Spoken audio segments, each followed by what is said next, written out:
Polar Comunicaciones, radio, televisión e internet presenta Espacio Libre, un programa de conversación y análisis, temas de actualidad desarrollados en profundidad. Conduce el abogado Hernán Ferreira Ceballos.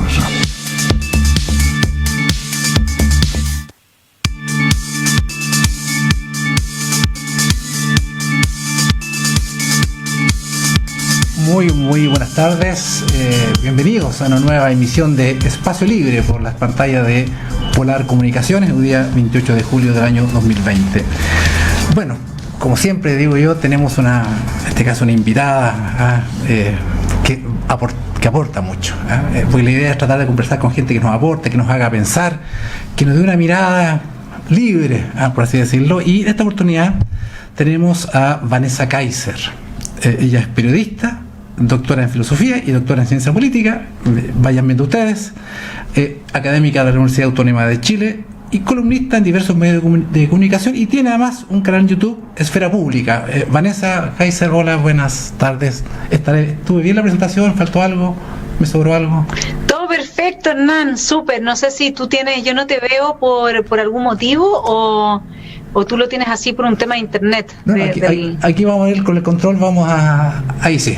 Ahora sí te veo. Perfecto. ¿Cómo estás, Hernán? Muchas gracias por la bienvenida. Qué lindo el color de tu corbata, ¿viste? Correspondía que te viera. Ya, muchas gracias, Vanessa. No, gracias a ti. La verdad que mucha gente te escucha y te ve por redes sociales, por YouTube, ¿cierto? A la Fundación Nuevamente, en tu mismo Esfera Pública, en fin, es decir, tus escritos. Y cuando señalé que estabas tú invitada, la verdad que hubo harto interés, porque no siempre podemos tener en televisión abierta y en Magallanes, ¿cierto?, a alguien como tú. Así que doble agradecimiento. Mira, Vanessa, empecemos. Tú entiendo que defiendes la causa de la libertad, ¿verdad? Tú eres una liberal, ¿cierto?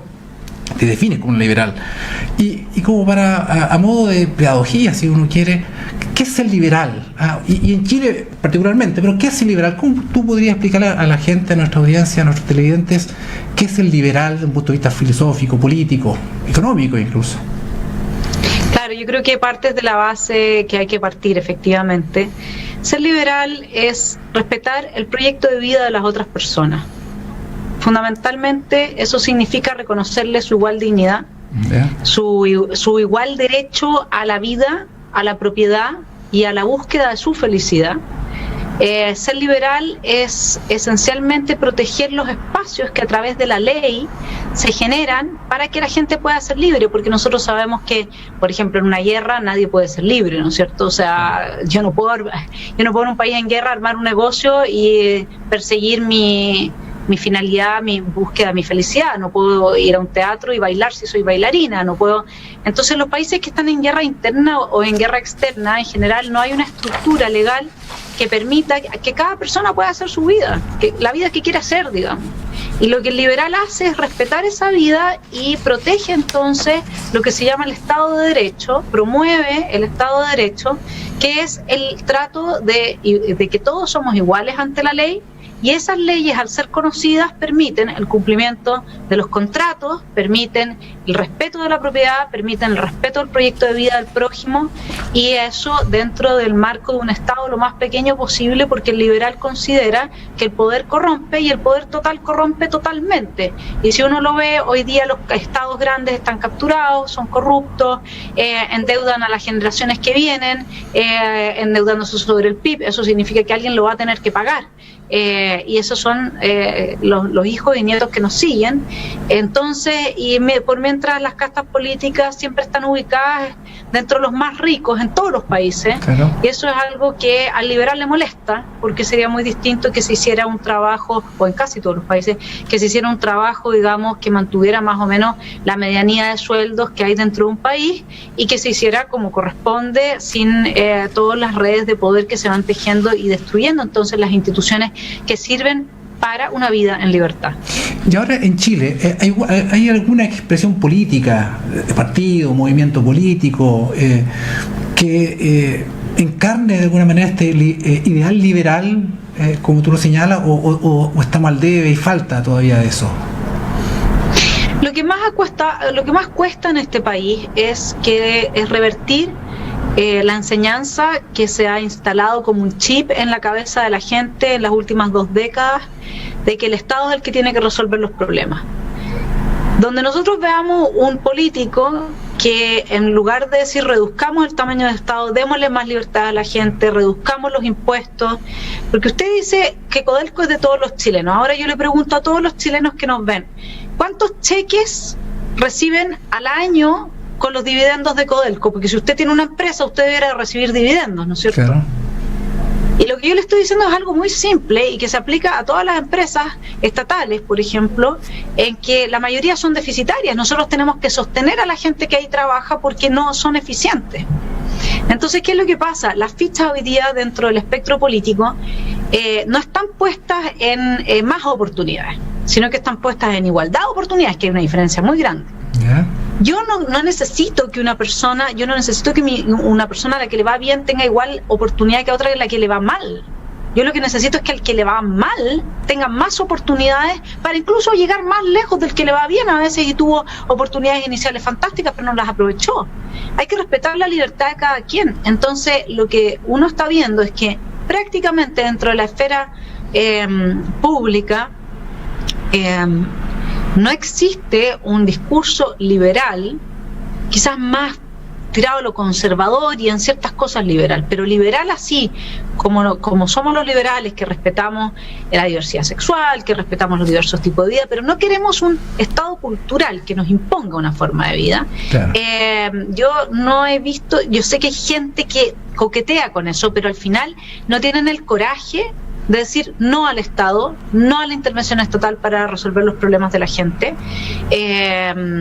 Cuando lo dicen mal, como cuando el ministro dijo lo del bingo, ¿no es cierto? Sí, claro. Pero cuando lo hacemos los chilenos, lo hacemos bien, como la última Teletón, que yo todavía la tengo acá palpitando porque todos estuvimos ahí, y nunca se pensó que en el contexto que estábamos después de la crisis de octubre y después y con la pandemia encima, íbamos a lograr la meta. Entonces, nosotros lo encarnamos.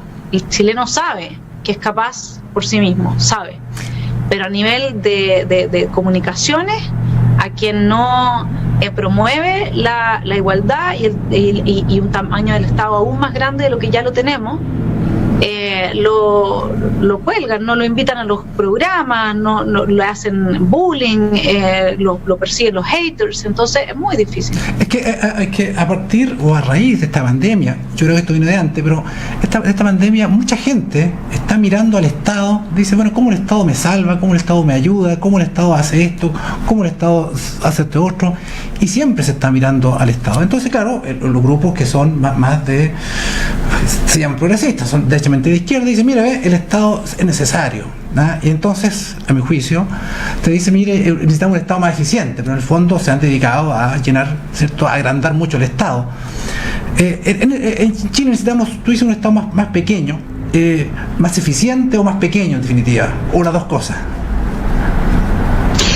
Mira, te voy a contar un par de cosas. La última reforma tributaria que hizo Bachelet, 1/3 de lo recaudado se fue solamente a contratar gente de su sector político para ampliar el tamaño del Estado. ¿Te parece justo? No, claro. Que todos los chilenos, los pobres, los medianos, bueno, los ricos, que también, ¿por qué tendrían que pagar, digamos, para que Bachelet tenga sus amigos instalados en el gobierno? Para que 1/3 de todo lo que se recaudó se fuera en más gente trabajando para un Estado que no funciona, porque este Estado no funciona. Fíjate que el 60%, según un estudio que hizo Rolf Luders, el 60% de lo que los chilenos entregamos en dinero, 60%, es decir, más de la mitad de lo que los chilenos entregamos en dinero para la ayuda social, se pierde en el Estado, se pierde en la burocracia. Y después a mí me dicen que nosotros no somos solidarios, que no tenemos un Estado. Tenemos un Estado gigantesco que en los últimos 10 años ha aumentado su gasto en forma pero radical. ¿Y qué es lo que pasa? Que no es que aumente su gasto, no es que porque no está siendo eficiente con su gasto, porque por ejemplo las partidas presupuestarias de los ministerios no se evalúan según si es que efectivamente la política pública se implementó en una política pública que llegó al ciudadano y lo ayudó. Simplemente se evalúan si es que se gastó la plata que había que gastar. Efectivamente. Y de repente cuando los ministerios no tienen cómo cumplir con los presupuestos del año, porque no alcanzaron a gastarse toda la plata, empiezan, por ejemplo, a contratar hoteles o cosas para hacer congresos al año siguiente, para gastarse esa plata. Así es. Entonces, en Chile funciona todo muy mal. El ADIPRES, cuando hace sus análisis respecto a las políticas públicas, su eficiencia y qué tan buenas son, llega al resultado de que apenas un 10% de las políticas públicas evaluadas tienen buena nota.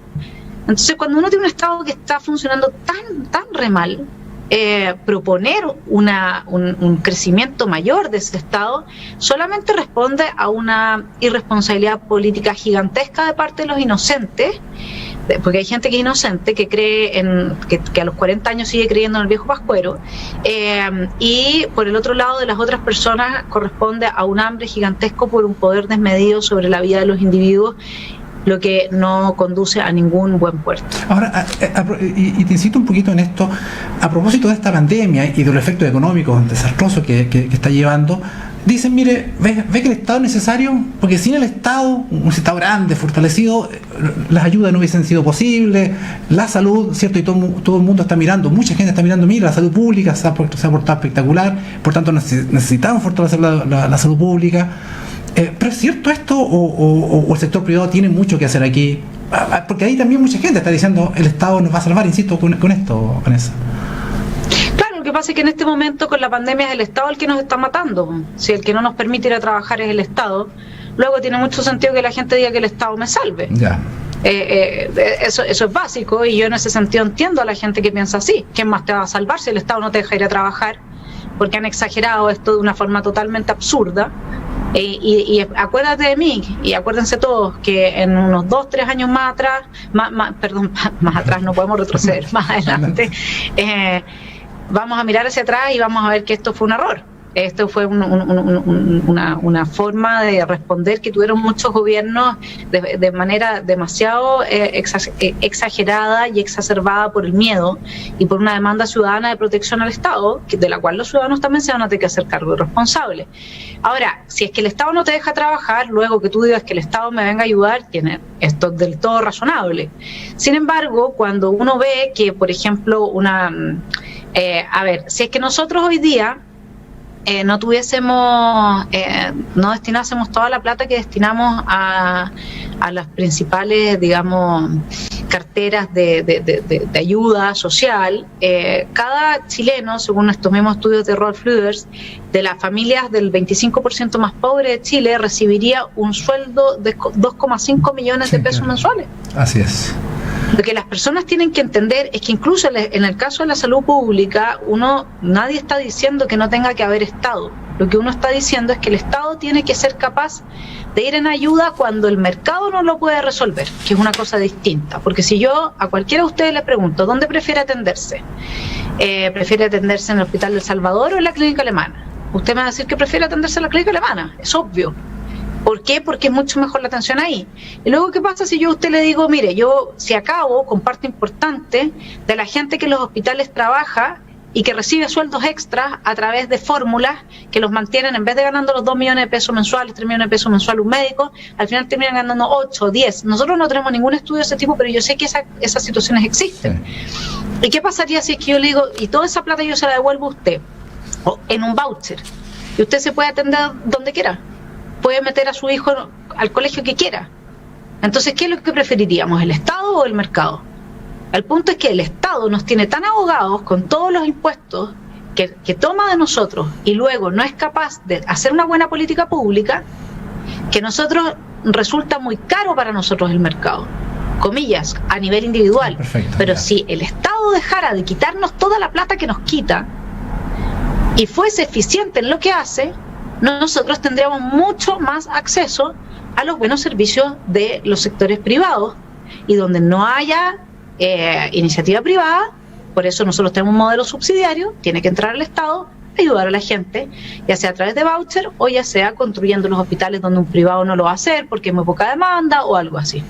Ahora, Vanessa, yo he leído algunas cosas y he visto muchos también clases de Javier Milei, ¿cierto? Yo le pido a la gente que vea los videos que están en YouTube, las entrevistas a Javier Milei, un economista argentino, Y ahí te voy a preguntar respecto de ese concepto que se declara anarcocapitalista, que cuando yo lo escuché ese concepto dije, este hombre está loco, porque el primer video que yo vi dijo anarcocapitalista, y él me derivó, fíjate, a un profesor español, y traté de invitarlo y no fue muy gentil, me respondió de España y me dijo que no, a don Jesús Huerta de Soto, ¿cierto?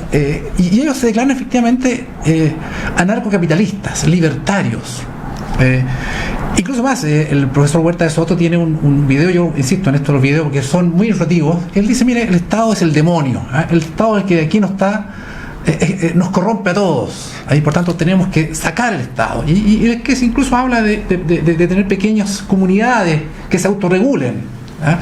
Tú estás en esa línea, es decir, de hacer desaparecer el Estado y tener pequeñas comunidades que se autorregulen porque son más eficientes. La gente sabe efectivamente las necesidades, quien estaría entre comillas a cargo sabe directamente las necesidades, y no alguien de Santiago, ¿cierto? Va a saber lo que, por ejemplo, sabemos o necesitamos acá en Magallanes. ¿Estás tú en esa línea? Yo insisto, a la gente le invito a ver a Javier Milei, que tú lo invitaste o lo presentaste, me acuerdo, el año pasado, no recuerdo, y al profesor Javier Huerta de Soto, español.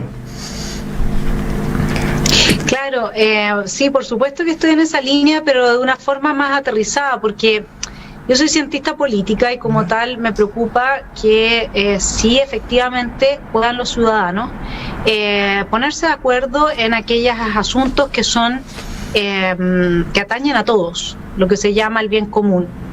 Para eso no necesitamos un Estado, para eso lo que necesitamos es una democracia que integra las plataformas de hoy día tecnológicas con la inteligencia y la participación de los ciudadanos. Y esto ya existe, es pensable, se ha implementado, democracia participativa directa. El libro que hay que leer ahí es el de Superminds de Thomas Malone, que es un profesor del MIT, y él lo que nos muestra es que, por ejemplo, dado que todos nosotros tenemos un celular, ¿no es cierto? Entonces, en este celular, nosotros nos va a llegar el día de mañana que si estamos enfermos, vamos a tener una aplicación en que vamos a escupir, por ejemplo, o algo así, y hoy día existe la tecnología para eso, y de un centro médico nos van a hacer como unos análisis y van a poder diagnosticar en primera instancia qué es lo que tenemos. Imagínense eso también aplicado al mundo del derecho, con muchas de las respuestas que el Poder Judicial o que un abogado tendría que darle a una persona frente a un conflicto. Bueno, en el caso de la democracia, imagínense, cada uno de nosotros tiene un teléfono y vamos a hablar de la ley Cholito, ya vamos a hablar de la protección de las mascotas, que es más fácil que de las AFP. Entonces, ¿qué es lo que nosotros vamos a hacer? Los mismos ciudadanos que saben de mascotas, algunos porque tienen tienda de mascotas, otros porque son veterinarios, otros porque son dog lovers, o sea, estos amantes de los perros o los amantes de los gatos, qué sé yo, se van a postular en una plataforma. Yeah. Entonces, cada uno de nosotros va a leer su currículum y va a decir, yo para esta ley quiero a este señor discutiendo. Y yo voy a poder seguir la discusión y este señor me va a poder proveer a través de la plataforma todas las bases sobre las cuales está tomando la decisión. Y entonces yo voy a poder decir, quiero mantener a este representante mío, porque no son comunidades tan chiquititas, son muy difíciles en países con tanta población, pero sí puedo hacerlo a través de representantes de esta manera. Yeah. Quiero mantener a este representante o no lo quiero mantener, porque sabes que en realidad traicionó aquello, o no me gustó, o prefiero a este otro y lo está haciendo mejor. Entonces, ¿qué es lo que eso llevaría? Llevaría a que el ejercicio de la representación política primero estuviese asociado estrictamente a las cualidades y capacidades que tiene una persona para lidiar sobre un determinado tema. No puede ser que el señor Florcita Motúa, por ejemplo, hable de la música, está perfecto. Pero si a mí ustedes me ponen a hablar, no sé, pues de cómo armar un presupuesto a la nación, se van a equivocar, no tienen que hacerlo, digamos. Si ponemos a Florcita Motúa haciendo lo mismo también. Claro. Entonces no me quiero poner a la altura de él ni a él a mi altura, digamos, pero obviamente que cada uno tiene su expertise y tiene sus talentos. Entonces, ¿por qué la política no responde a lo que responde todo el resto de la vida humana? O sea, todos nosotros tenemos nuestros talentos y según esos talentos y nuestras dificultades y la combinación de nuestros defectos y nuestras virtudes, trabajamos en X, Y, Z, somos así como mamá, como papá, le aportamos a un hermano o a una tía o a una persona que necesita en la calle. Y solamente en la política eso no se da. Solamente ahí no importa lo que uno sea, no importa el talento que uno tenga, no importa nada. Entonces, obviamente que la democracia moderna tiene un tremendo problema. No solamente son personas que no rinden cuentas de ningún tipo, son personas que son ciudadanos de primera categoría respecto a nosotros, que somos de segunda categoría porque ellos tienen un fuero especial, desde el cual nadie los puede meter juicio, a menos que les saquen el fuero. Son ciudadanos que además nunca se hacen test de droga. Fíjese usted que para que yo sea piloto de un avión me tienen que hacer test de droga. Y tampoco dan exámenes psicológicos para acceder a esos trabajos. Entonces, de repente tenemos acá al loco de patio que sale bailando en medio del Congreso, y eso lo que hace es deteriorar nuestra calidad de vida cívica. Eso es lo que no están entendiendo. Sí, yo sé que es simpático, yo sé que nos reímos todos, está bien, pero tiene un efecto secundario, una externalidad negativa muy grande, que es que ahora todo es leseo, todo es tontera. Entonces no es todo tontera, porque lo que hay en juego es la vida de la gente. Bueno, lo que hay en juego es su calidad de vida, lo que hay en juego es que estemos mejor todos y que paremos con la rabia y el odio que se desató en octubre, digamos. Bueno, hay un tema aquí de educacional, de fondo. Vamos a ir a una pausa, volvemos, mantenemos la misma idea, así que una pausa y volvemos inmediatamente.